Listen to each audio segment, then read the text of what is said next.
Assalamualaikum warahmatullahi wabarakatuh. Al-Fatihah. A'udzu billahi minasyaitonir rajim. Bismillahirrahmanirrahim. Alhamdulillahi rabbil alamin arrahmanir rahim maliki yaumiddin. Iyyaka na'budu wa iyyaka nasta'in. Ihdinas siratal mustaqim. Siratal ladzina an'amta 'alaihim ghairil maghdubi 'alaihim waladdallin. Rabbighfirli wa liwalidayya walil mu'minina amin. Meneruskan pengajian yang kemarin, yaitu masih dalam kitab Nashaihul Ibad. Sekarang makalah yang nomor 39 dari Al-Babus Tsulasi. Bismillahirrahmanirrahim. Wal maqalatu utawi maqalah at-tasi'atu kang nomor 9 watsalatsuna lan nomor 30 iku an ba'dil hukama'i cinarito saking sebagiane ulama ahli hikmah annahu temen saktuhune ba'dil hukama iku qala ngendika sapa ba'dul hukama ngendikane ngene salasun utawi telung perkara iku mingkang zillahi ta'ala saking simpenani Allah Ta'ala ai mimma tegese saking perkara yaddakhirhu kang nyimpen ing ma sapa Allahu Gusti Allah Ta'ala hale maha luhur Allah la yu'tiha ora bakal aweh ing salah sapa Allahu Gusti Allah ilaman kecuali ing wong ahabbahu kang demen sapa Allah ing man. Artinya makalah yang nomor 39 itu diriwayatkan dari sebagian ulama ahli hikmah. Ulama ahli hikmah itu ay atibbail qulubi, artinya ulama yang ahli untuk mengobati penyakit-penyakit hati. La ba'dil hukama itu berkata salasun min kanzillahi ta'ala, ada 3 perkara yang 3 perkara itu termasuk dari simpenan Allah. Ay mimma yaddakhiruhullahu ta'ala la yu'tihallahu illa man ahabbah, yang artinya simpenan Allah itu atau 3 perkara yang menjadi simpanan Allah itu tidak akan diberikan oleh Allah kepada siapapun illa man ahabbahu, kecuali akan diberikan kepada orang yang dicintai oleh Allah. Nah, ini 3 perkara yang sangat luar biasa karena termasuk simpenan Allah Subhanahu wa ta'ala. Jadi artinya simpenan itu sesuatu yang menyimpan sangat banyak sekali pahala dan keberkahan. Itu artinya simpenan Allah. Lah 3 simpanan Allah ini tidak akan diberikan kepada siapapun kecuali akan diberikan kepada orang yang memang dicintai oleh Allah. Lah 3 perkara itu apa saja? Kita lanjutkan. Al-faqru rupani fakir, wa huwa utawi sing jeneng fakir iku faqdu maka sepen perkara yuhtaju kang den butuhake apa ilaihi ma.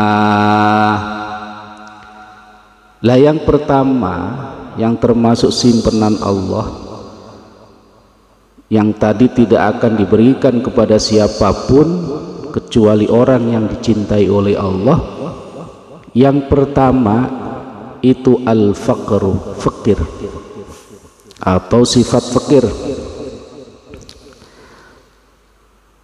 Yang dimaksud fakir itu apa? Wa huwa faqdu ma yuhtaju ilaihi,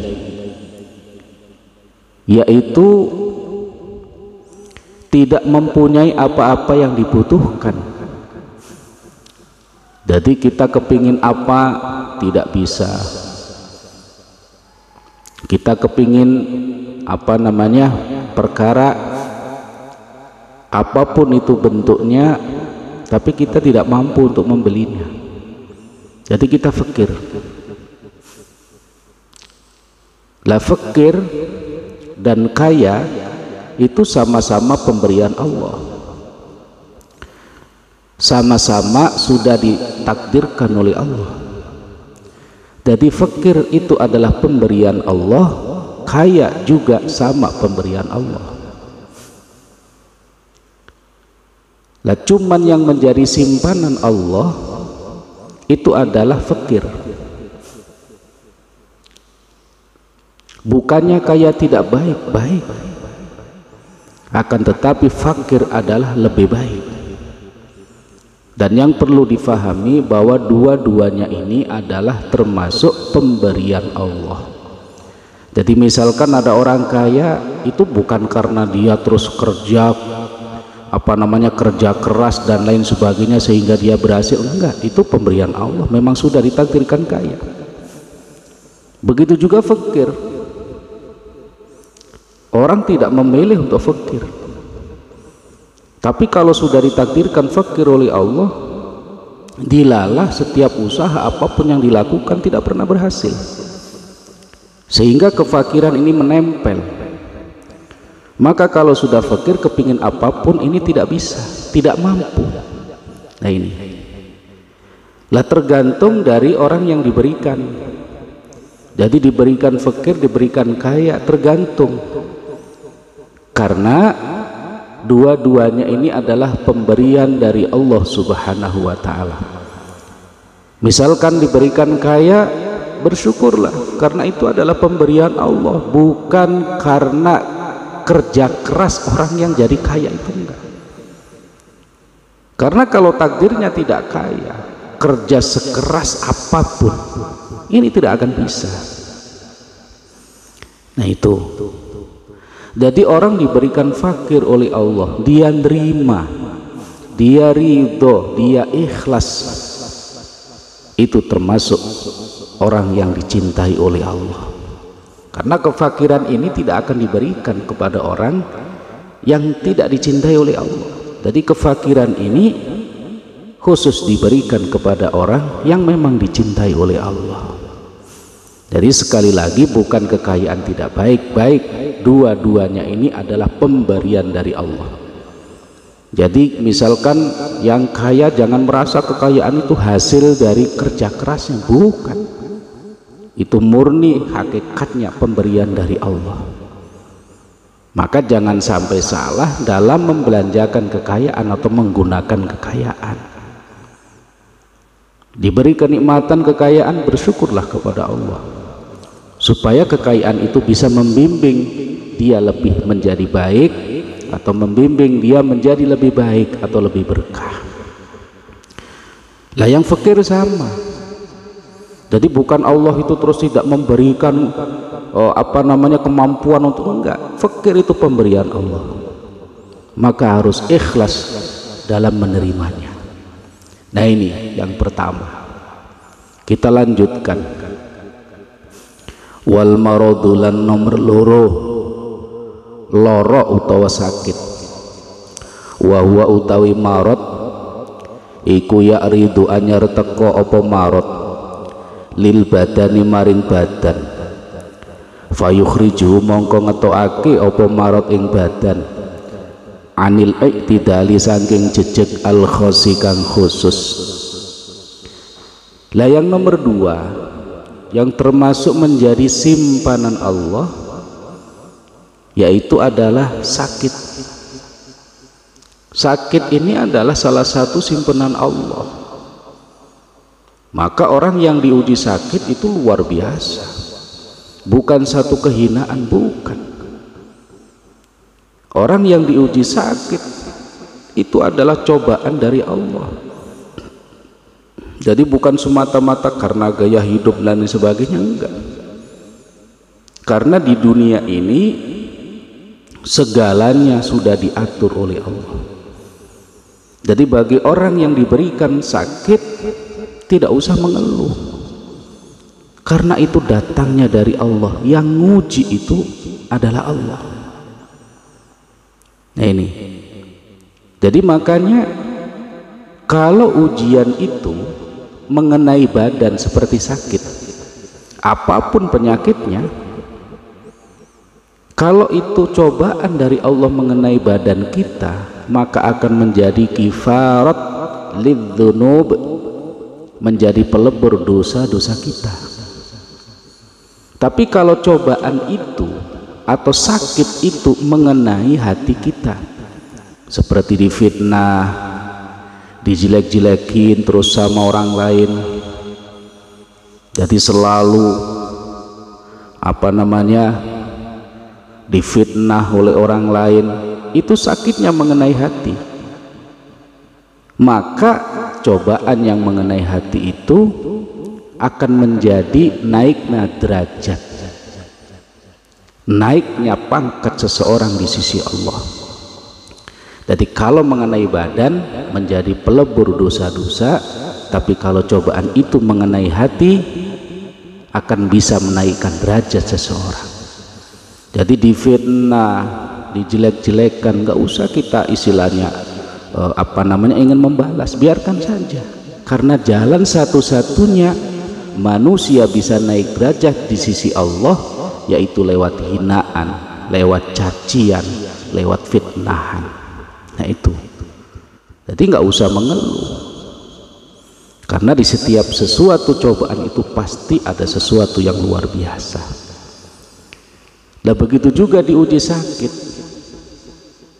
Jadi misalkan kita sudah berobat tidak sembuh, sudah berobat tidak sembuh, kita harus pahami bahwa sakit itu datangnya dari Allah.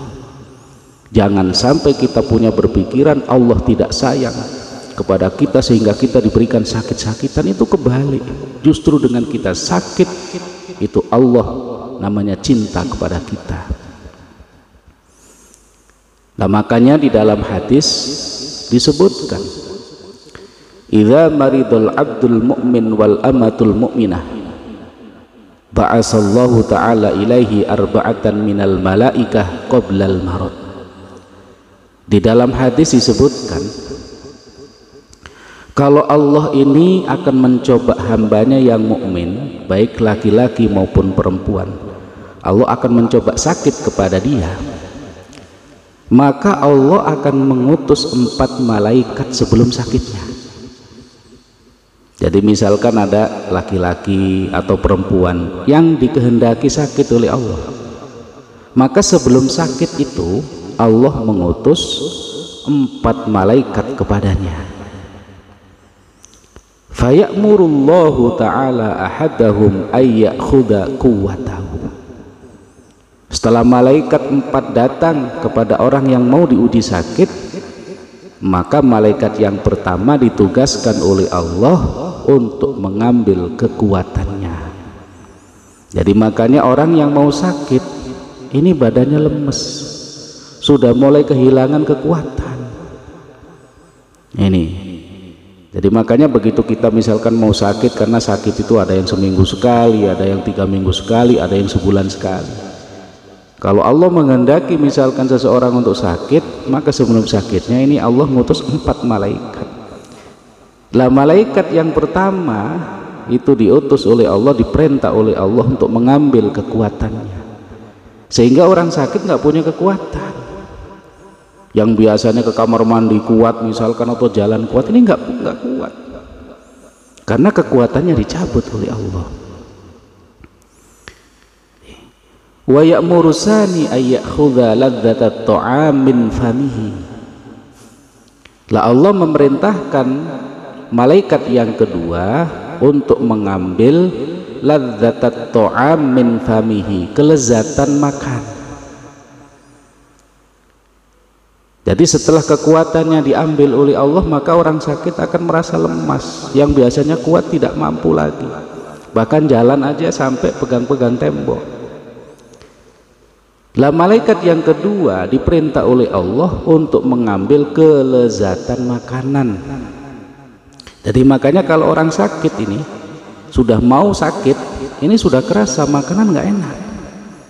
Biasanya makan merasakan lezat. Biasanya kalau misalkan minum susu enak, minum teh kerasa enak. Ini nggak ada enak sama sekali, hambar. Bahkan misalkan yang bagi seneng sate, makan sate biasanya enak, ini nggak enak, nggak ada rasanya, hambar aja makanan itu. Kenapa? Karena sama malaikat kelezatan makanan atau lidah yang merasakan kelezatannya itu dicabut oleh malaikat atas perintah Allah. La wa ya'muru salisa ay ya'khudha nura wajhi fayakunu musfirral wajhi. Lah malaikat yang ketiga diperintahkan oleh Allah untuk mengambil cahaya wajahnya atau nur wajahnya, fayakunu musfirral wajhi. Lah malaikat yang ketiga diutus oleh Allah untuk mengambil cahaya wajahnya. Maka orang sakit begitu diambil cahaya wajahnya, maka kelihatan pucat. Mau seganteng apapun, mau secantik apapun, itu akan pucat orang sakit. Kenapa? Karena nur wajahnya diambil oleh malaikat atas perintah Allah. Maka semua orang yang lagi sakit pasti pucat. Nah ini. Wa ya'muru ar-rabi'a ay ya'khudha jami'a dhunubihi fayakunu tahiran 'anidz dzunubi. Lah malaikat yang keempat diutus oleh Allah untuk mengambil semua dosa-dosa orang tersebut. Jadi orang sakit itu semua dosanya dicabut oleh Allah, dihilangkan oleh Allah dari tubuhnya. Nah ini kelebihan orang sakit. Jadi mau sakit panas, mau sakit apapun, yang nggak enak makan dan lain sebagainya, mau sembuhnya 2 hari, mau sembuhnya 3 hari, mau sakitnya misalkan 3 hari, mau sakitnya 1 minggu, 1 bulan, sama. Nah ini, lah biasanya ini adalah penyakit bulanan, yaitu panas dingin, yang kerasa bisa dialami oleh semua orang. Jadi penyakit panas dingin tiris atau tirisan. Nah ini malaikat yang keempat diutus oleh Allah untuk mengambil semua dosa-dosa orang yang sakit itu. Fayakunu tahiran 'anidz dzunubi, maka orang yang sakit itu tidak punya sedikit pun dosa. Tahiran, suci, 'anidz dzunubi, dari segala dosa. Nah, ini yang perlu kita pahami. Maka luar biasa sakit itu. Fa idza arada Allahu ay yushfiyahu ya'muru Allahu ta'ala al-malaka alladhi akhadha quwwatahu bi ay yadfa'aha ilaihi. Lah kalau Allah sudah menghendaki hamba yang dicoba sakit itu untuk sembuh, jadi dikehendaki untuk sembuh oleh Allah, artinya mau sembuh, maka malaikat yang pertama tadi yang mengambil kekuatannya atau kekuatan orang yang sakit ini diperintahkan oleh Allah untuk mengembalikan kekuatannya. Jadi perintah Allah, hai malaikat, balikin rasa kuat hambaku yang sakit tadi. Maka orang begitu mau sembuh ini merasa kuat, biasanya lemes, biasanya panas dingin, jalan saja susah. Kalau sudah mau sembuh ini sudah mulai merasakan kuat, ke kamar mandi jadi kuat. Kenapa? Karena sudah dibalikin kekuatannya oleh malaikat yang tadi mencabutnya. Nah itu. Wa ya'murul malakal ladzi akhadha ladzata ta'am bi ayyadfa'aha ilaihi. Lah malaikat yang kedua yang tadi ngambil kelezatan makanannya suruh balikin oleh Allah. Malaikat balikin. Maka malaikat yang kedua yang mencabut tadi kelezatan kenikmatan makan ini dikembalikan oleh malaikat yang mengambil tadi. Maka orang kalau sudah mau sembuh dari sakitnya, makanan mulai kerasa enak lagi. Yang biasanya nggak enak, hambiar semua makanan, tidak ada rasanya, begitu mau sembuh dibalikin rasa lezatnya itu, sehingga nyicipi makanan itu sudah mulai kerasa enak. Air teh enak, kopi kok sudah enak, ngerokok sudah enak, dan lain sebagainya sudah mulai enak. Karena kelezatan yang tadi dicabut sudah dikembalikan oleh malaikat. Wa ya'murul malakal ladzi akhadha nura wajhihi bi ayyadfa'ahu ilaihi. Lah malaikat yang ketiga yang tadi mengambil cahaya wajahnya oleh Allah suruh mengembalikan lagi. Jadi makanya kata Allah, wahai malaikat, balikin lagi yang namanya cahaya wajahnya, sehingga orang kalau sudah mau sembuh ini sudah mulai kuatnya balik, rasa enak makannya balik, terus wajahnya sudah mulai cerah lagi, nggak pucat lagi. Pucat itu karena nur wajahnya diambil oleh malaikat. Kalau mau sembuh dibalikin oleh malaikat atas perintah Allah. Jadi makanya setelah dibalikin, orang kalau mau sembuh ini sudah cerah lagi wajahnya, tidak pucat lagi. Wala ya'murullaha ta'ala wala ya'murullahu ta'ala al-malakal ladzi akhadha dhunubahu ayyadfa'aha ilaihi fayakhurul malaku lahu ta'ala sajidan fayaqulu ya rabbi kunna arba'ata amlakin minal malaikati fi amrika fa'amartahum bi ayyusallimu ma akhadhu minhu falima lam ta'muruni bi an adfa'a ilaihi ma akhadtu minadz-dzunub. Lah malaikat yang pertama tadi sudah membalikkan kekuatannya, malaikat yang kedua sudah membalikkan rasa enak makannya, malaikat yang ketiga sudah mengembalikan nur wajahnya yang tadi kelihatan pucat menjadi tidak pucat lagi. Lah malaikat yang keempat ini tidak diperintah oleh Allah, yang tadi mengambil dosanya tidak diperintah untuk balikin dosanya. Pas malaikat mau ikut malaikat yang pertama 2, 3 kepingin mengembalikan dosanya, sama Allah dicegah. Ya bahasa kita, hei malaikat, kamu mau kemana? Belum diperintah kok sudah jalan. Itu bahasanya. Nah, kata malaikat, loh yang tadi sudah balikin ini, saya ingin balikin. Jangan, kata Allah. Lah karena tidak diperintah oleh Allah untuk balikin dosa, malaikat itu sujud kepada Allah, sujud kepada Allah. Lalu berkata malaikat sambil sujud, ya Rabbi kunna arba'ata amlakin minal malaika fi amrika. Kami ini 4 malaikat yang diutus oleh Engkau ya Rabb, dan semua malaikat sudah mengembalikan apa yang mereka cabut tadi. Falima lam ta'muruni bi an adfa ilaihi ma akhadtu minadz-dzunub. Tapi kenapa engkau tidak memerintahkan saya untuk mengembalikan apa yang saya ambil daripada dosa-dosa? Kata malaikat yang keempat tadi. Nah itu. Fayaqulu ar-rabbu jalla jalaluh la yuhsinu min karami in amuruka an tarudda dzunubahu ba'dama at'abtu nafsahu fil marad. Allah menjawab, wahai malaikat, tidak pantas bagiku untuk mengembalikan dosa-dosa hambaku yang sudah saya uji dengan rasa sakit. Tidak pantas kalau seandainya dosa-dosa itu saya kembalikan kepada hambaku yang sudah saya uji sakit. Fayaqulu al-malaku ya Rabbi ayu syai'in asna'u biha. Lalu malaikat berkata lagi kepada Allah, ya Rabb, apa yang saya lakukan dengan dosa-dosa ini?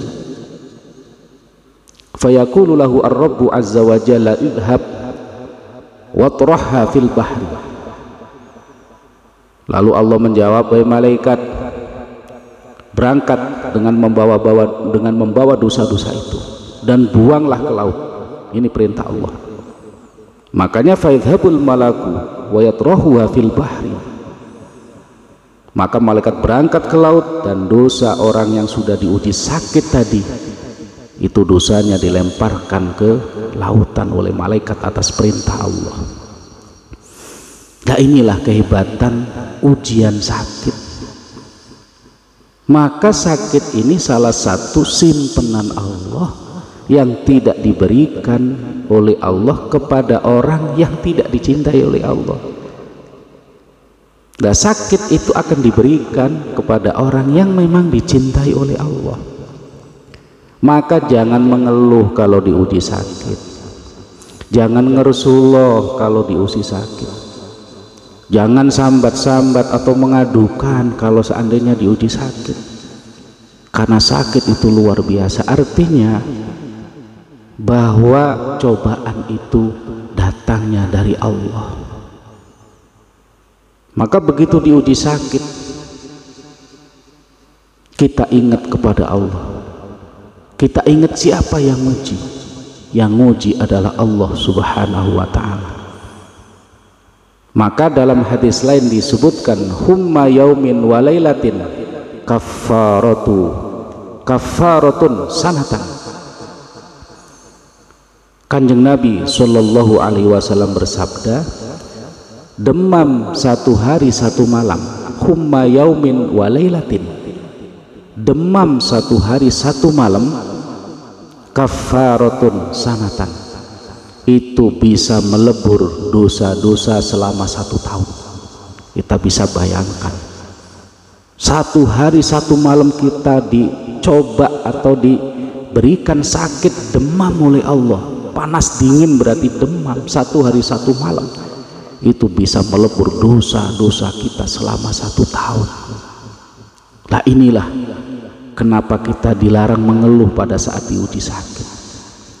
Nah, tadi sudah saya jelaskan bahwa yang namanya sakit atau ujian sakit, kalau itu mengenai badan kita, akan bisa menjadi kifarat dari dosa-dosa kita atau bisa menjadi pelebur dosa-dosa kita. Tapi kalau ujian itu mengenai hati kita, itu bisa menaikkan derajat kita. Seperti kita difitnah, dijelek-jelekan, selalu dipojokkan, kita nggak usah sedih, kita slow aja. Malah kalau bisa terima kasih kepada orang yang memfitnah kita, karena dengan jalan mereka kita bisa naik derajat di sisi Allah subhanahu wa ta'ala. Lah, ini makanya kenapa Ma'rad ini menjadi simpenan Allah yang tidak akan diberikan kepada siapapun kecuali akan diberikan kepada orang yang dicintai Allah. Ini yang nomor 2. Kita lanjutkan, kan tadi ada 3 yang menjadi simpanan Allah, 1 sudah, yang kedua sudah, sekarang yang ketiga. Wasobru lan sobar, wa huwa utawi sobar iku tarkus syakwa, tinggal watul utawa mengadu, min alamil balwa saking larani juboh, oleh ngadu mauli ghairillahi ta'ala maring sakliyane Allah ta'ala, la ilallahi ta'ala ora maring Allah ta'ala, waridho utawi ridho bil qodoi kelawan qodho, iku layak dahu ora nacatake fihi ing dalem ridho bil qadha apa sing ora nacatake asyakwa wadul atau mengadukan ilallahi maring Gusti Allah wala ila ghairihi lan ora maring sakliyane Allah. Wa inna ma yakdahu lan angin pestine nacatake apa syakwa biridho kelawan ridho fil maqdi ing dalam perkara kang den pesten. Wa inna ma lazima lan angin pastine tetep apa ar-ridho bil qadha kelawan qadha. Li annal abda krana temen sak tuhune hamba iku labudatan kena ora utawa wajib apa ayar doyen to ridho sapa abd bi hukmi sayyidi kelawan hukume bendarane abd alias Allah taala. Kada kaya dene mengkono keterangan fit ta'rifat ing dalam kitab at-ta'rifat li sayyidi kaduwe sayyid aliyin rupane Ali al-Jurjani kang bangsa Jurjani. Yang nomor 3 yang menjadi simpanan Allah adalah sobar. Sobar itu apa? Tarkus syakwa min alamil balwali ghairillahi la ilallahi ta'ala. Yang namanya sabar itu adalah meninggalkan menghadu. Jadi tidak pernah mengadu li ghairillahi ta'ala, kepada selain Allah tidak pernah mengadu. La ilallahi, kecuali kalau mengadunya kepada Allah, itu diperbolehkan. Karena syakwa atau mengadu kepada Allah ini tidak mengurangi rasa kesabaran atau tidak mengurangi ridho bil qadha. Nah ini, jadi makanya karena seorang hamba itu mau tidak mau itu harus menerima atau ayyarda bi hukmi sayyidihi. Seorang hamba itu mau tidak mau harus ridho, harus ikhlas, harus menerima dengan apa yang sudah ditetapkan oleh Allah. Mau itu diberikan sakit, mau itu diberikan cobaan apapun harus ridho. Jadi yang dinamakan sobar tadi adalah tidak mengadu dari sakitnya cobaan kepada selain Allah. La ilallahi ta'ala, kecuali kepada Allah mengadunya. Lah mengadu itu sendiri tidak mengurangi keridhaan atau keikhlasan dalam kita menerima qadha atau menerima takdir dari Allah kalau itu mengadunya kepada Allah. Jadi maka 3 perkara ini yang menjadi simpenan Allah, artinya sesuatu yang luar biasa disiapkan oleh Allah.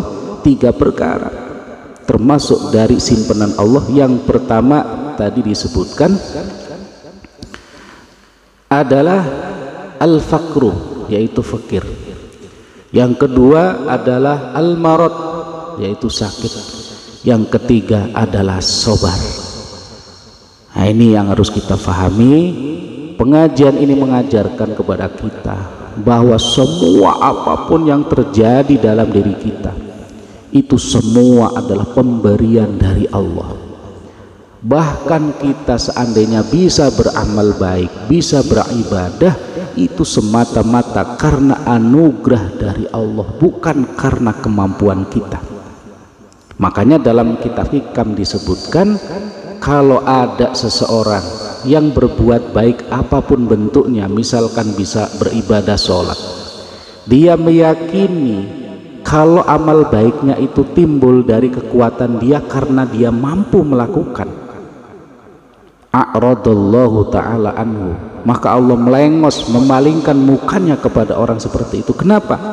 Karena dia bisa beramal baik itu semata-mata karena fadl dari Allah, karena anugerah dari Allah. Di sini pelajaran sangat banyak yang kita dapatkan. Maka hati kita harus selalu berdenyut menyebutkan nama Allah dalam hati sanubari kita. Kita harus selalu bersyukur kepada Allah, karena apapun yang diberikan oleh Allah kepada kita itu adalah pasti yang terbaik menurut Allah dan juga terbaik buat kita. Nah itu pengajian pada kali ini mudah-mudahan bermanfaat untuk kita semuanya.